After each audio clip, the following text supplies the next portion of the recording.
Magandang araw po sa ating pong mga taga-Isabela po.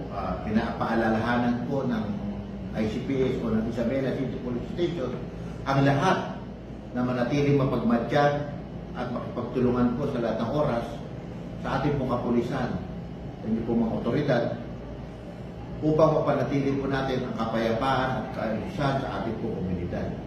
Nihikayat po namin ang publiko na agad iulat anumang kahina-hinalang tao o aktibidad sa kanilang paligid. Umiwas po tayo sa anumang kaugnayan sa pinagbabawal ng gamot at tulungan ang ating mga kabataan na mailayo sa krimen at karahasan.